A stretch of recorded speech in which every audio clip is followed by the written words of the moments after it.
Hello focus, Kotak stock शाला में आपका स्वागत है। मैं हूं दिवांशी आशा। इमेजिन दिस, आपने अपने किसी दोस्त के बिजनेस में 1 लाख रुपए इन्वेस्ट किए हैं। अब 1 साल बाद ऑब्वियस है आप जानना चाहोगे कि उन पैसों पे बिजनेस ने कितना प्रॉफिट कमाया है। यही लॉजिक स्टॉक मार्केट में भी अप्लाई होता है। जब आप किसी भी कंपनी में इन्वेस्ट करते हो तो आप हर साल के एंड में ये जरूर जानना चाहोगे कि कंपनी ने आपके पैसों से यानी इक्विटी से कितना प्रॉफिट जनरेट किया है। तो इसे मेजर करने का एक मेट्रिक होता है जिसे हम आरओई कहते हैं, यानी रिटर्न ऑन इक्विटी।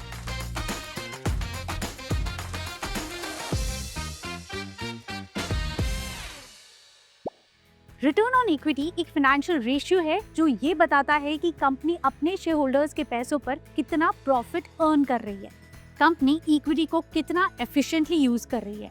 अगर किसी कंपनी का आरओई 20% है तो इसका सिंपल मतलब ये है कि कंपनी हर 100 रुपए की इक्विटी पे 20 रुपए का प्रॉफिट कमा रही है। आरओई का फॉर्मूला सिंपल है, it is net profit divided by share holders equity. Net profit का फिगर हमें कंपनी के प्रॉफिट एंड लॉस अकाउंट से मिल जाता है और शेयर होल्डर्स इक्विटी कंपनी के बैलेंस शीट से मिल जाता है। Share holders equity is calculated as assets minus liabilities in the balance sheet. Moving on, चलिए एक रियल लाइफ एग्जांपल ले लेते हैं। बजाज ऑटो के फाइनेंशियल्स देख लेते हैं। FY 23-24 में कंपनी के जो नेट प्रॉफिट्स थे they were around 7,708 crore. I am talking about the consolidated profit. Now remember कि कई बार एक्यूरेट कैलकुलेशन के लिए एवरेज शेयर होल्डर्स इक्विटी को कंसिडर किया जाता है। वो क्या होता है? That is opening equity plus the closing equity divided by 2। So Bajaj Auto का consolidated profit is 7,708 crore. Average share holders equity calculate किया है हमने, it comes to 29,162 crore. So ROE for FY 24 is 26.4%। यानी कंपनी ने हर 100 रुपए के शेयर होल्डर इक्विटी या share holder के फंड्स पर 26.4 रुपीस का प्रॉफिट कमाया है और ये एक हेल्दी ROE माना जाता है। Now to put it in perspective, higher the ROE, better it is. And ROE of above 20% is generally considered good for most of the businesses. अब ROE इतना मैटर क्यों करता है and how do you interpret this? तो higher ROE ये बताता है कि कंपनी शेयर होल्डर्स के पैसों का एफिशिएंटली यूज कर रही है। It is a strong sign that indicates efficient management, strong profitability और ये बताता है कि मैनेजमेंट ने जो कैपिटल एलोकेशन किया हुआ है वो काफी अच्छे से किया हुआ है टू जनरेट मोर प्रॉफिट्स। दूसरी ओर लो आरओई का मतलब हो सकता है इनएफिशिएंट ऑपरेशंस या लोअर प्रॉफिट मार्जिन्स या फिर high cost structure in the business. लेकिन याद रखिए कि हर इंडस्ट्री का जो स्टैंडर्ड होता है आरओई का वो अलग होता है।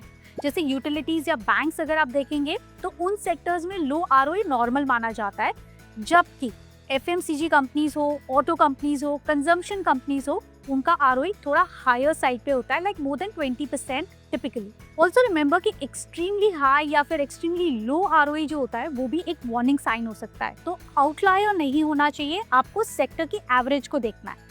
मूविंग ऑन, आरओई के कुछ लिमिटेशंस भी होते हैं, जैसे आरओई डेट को कंसिडर नहीं करता है तो उसका जो इफेक्ट है वो आपको नहीं दिखेगा। मान लीजिए अगर कोई कंपनी है जिसने बहुत ज्यादा लोन लेके रखा है तो इक्विटी बाय डिफॉल्ट आपको कम दिखाई देगी और इसी वजह से जो आरओई है वो आर्टिफिशियली हाई लग सकता है। सो बेसिकली आरओई को चेक करने के साथ साथ कंपनी का डेट टू इक्विटी रेशियो भी आपको चेक करना जरूरी है। दूसरा लिमिटेशन ये है कि वन टाइम गेन्स अगर होते हैं तो वो भी आरओई को इन्फ्लेट कर सकते हैं। मान लीजिए अगर कंपनी ने कोई एक असेट बेचा है तो उसका जो प्रॉफिट है वो आपको ज्यादा दिखाई देगा, लेकिन ये रिकरिंग नहीं होगा, हर साल इतना ज्यादा प्रॉफिट नहीं दिखाई देगा। तो मेक श्योर करें कि आप 3 ईयर एवरेज आरओई को चेक करने के बाद इन्वेस्ट करें to see the consistency of the company. तीसरा, नेगेटिव या फिर जीरो प्रॉफिट वाली कंपनीज में आरओई देखने का कोई मतलब नहीं है। So this is one of the limitation of ROE. So to sum up, ROE एक इम्पोर्टेंट रेशियो है जो आपको बताता है कि कंपनी आपके इन्वेस्टेड कैपिटल से कितना प्रॉफिट जनरेट कर रही है। लेकिन आरओई को कभी भी आइसोलेशन में नहीं देखना चाहिए। Do check the other matrix also और उसका हिस्टोरिकल ट्रेंड जरूर चेक करना चाहिए फॉर कंसिस्टेंसी और पीयर्स से कंपेयर करो to C where the company stands in that sector. So that's all for today. Thank you for watching. मिलते हैं अगले वीडियो में, तब तक के लिए हैप्पी इन्वेस्टिंग। ऐसे और इन्फॉर्मेटिव वीडियोस के लिए stay tuned with Kotak stock शाला।